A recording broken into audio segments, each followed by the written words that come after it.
¿Se debe asesinar al musulmán que abandone el Islam? No.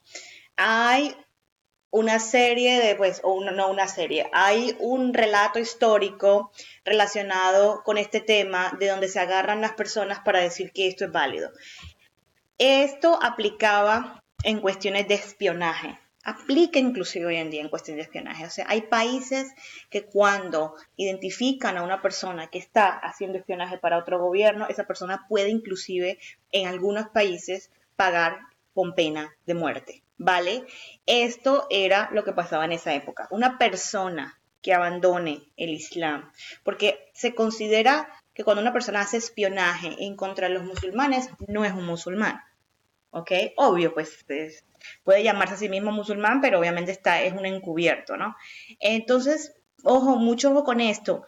Nosotros no matamos a la gente por abandonar el Islam. La ikraha fiddin, ¿vale? Esto es algo súper personal. Hay una historia inclusive de un sahaba que hacía parte pues de los musulmanes y de la sahaba, ¿no? Compañero del profeta en una de las batallas, digamos, entraron a un área a un lugar cristiano, se enamoró de una mujer, la cual le puso como condición que si la quería tenía que convertirse al cristianismo. Él se convirtió y muchos años después se encontró con los musulmanes.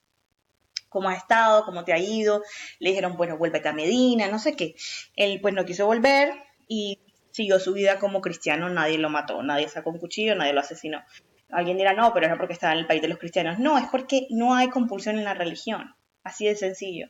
Las personas pueden decidir qué quieren ser. Sí, que entra un tema de las reglas de las herencias y tal, pero una persona que decide que quiere ser algo diferente a lo que nació, si nació en el Islam o que decide abandonar el Islam, tiene el derecho de ser respetado aunque nosotros no estemos de acuerdo, aunque la gente no esté de acuerdo, ¿vale?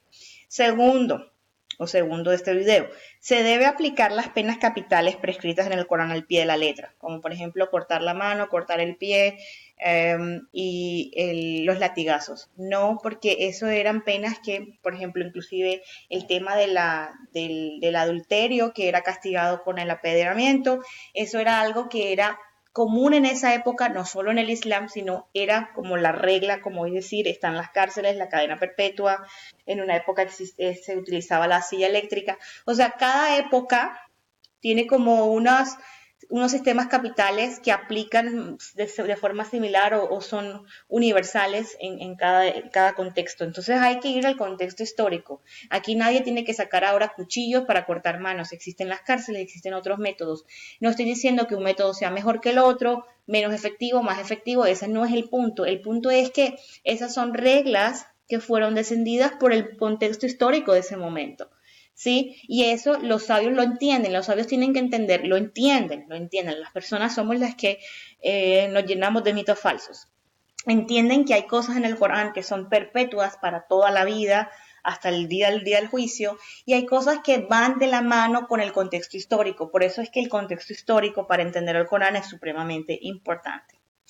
Ahora, otra cosa que quiero añadir al tema de las penas capitales es que antes de aplicar las penas, antes de que se estableciera, por llamarlo de alguna manera, el primer estado en el cual aplicaban las penas o las reglas del Corán, de hecho las reglas del Corán descienden en esa época, es cuando se da la emigración a Medina.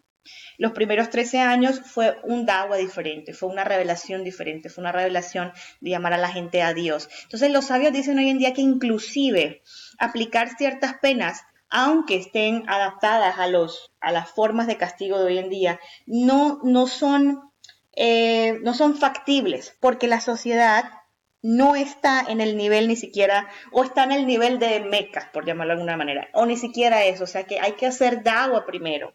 Hay que reconstruir las mentes de las personas para poder luego establecer una ley que defienda ciertos derechos de las personas. Por ejemplo, yo no puedo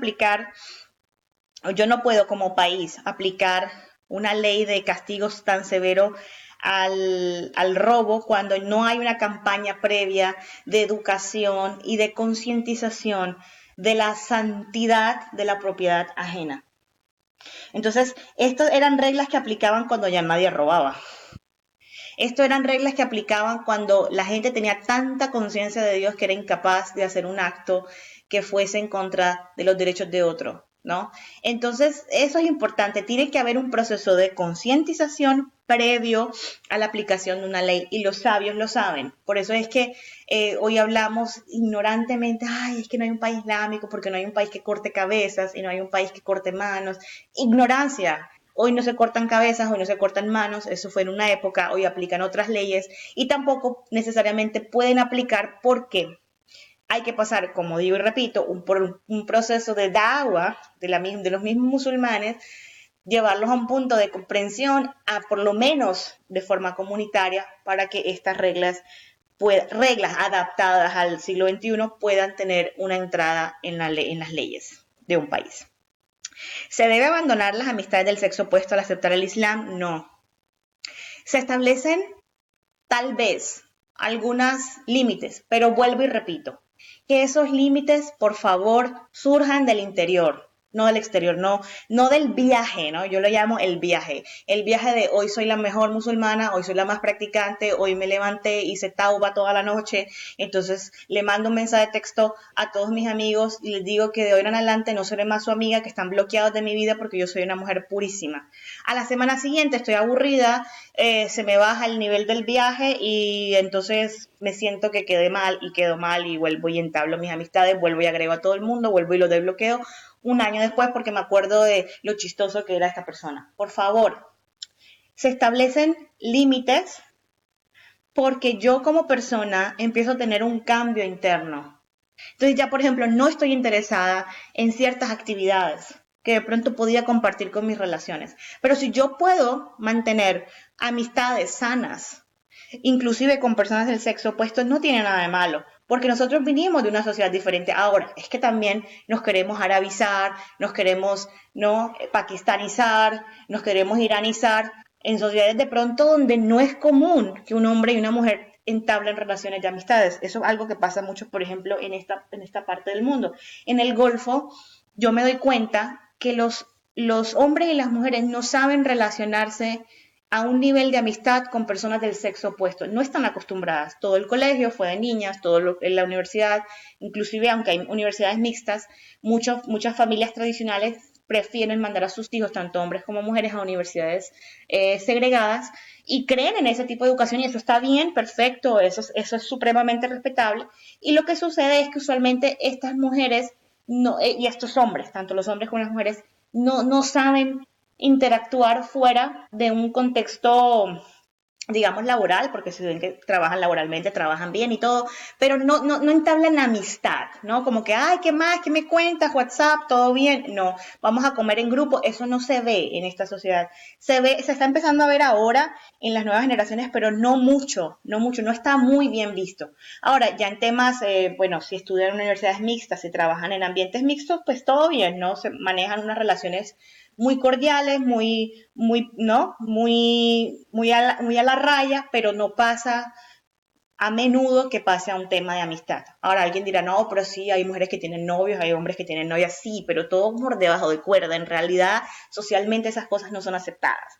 Ni es aceptado que yo esté hablando aquí con un tipo y mi papá, ay, ¿con quién hablas? No, estoy hablando con Mohammed. No, eso no se ve. No, eso es shameless.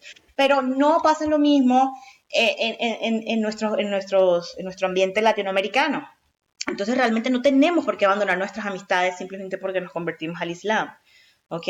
Eso da una mala imagen del Islam, da una mala imagen de nosotros mismos y obviamente nos estamos proyectando como personas espiritualmente inmaduras. Pasa mucho, I've been there, I've done that, lo he hecho, sí, listo, ya move on, hoy en día la vida es diferente, he aprendido, ya maduré, listo, continúo, ¿no? Pero es bueno tenerlo claro, ¿no? Que eso no es necesario. Se debe rechazar el saludo formal de mano con el sexo opuesto. Continúo en el próximo video para responder los últimos puntos. Assalamu alaikum wa rahmatullah.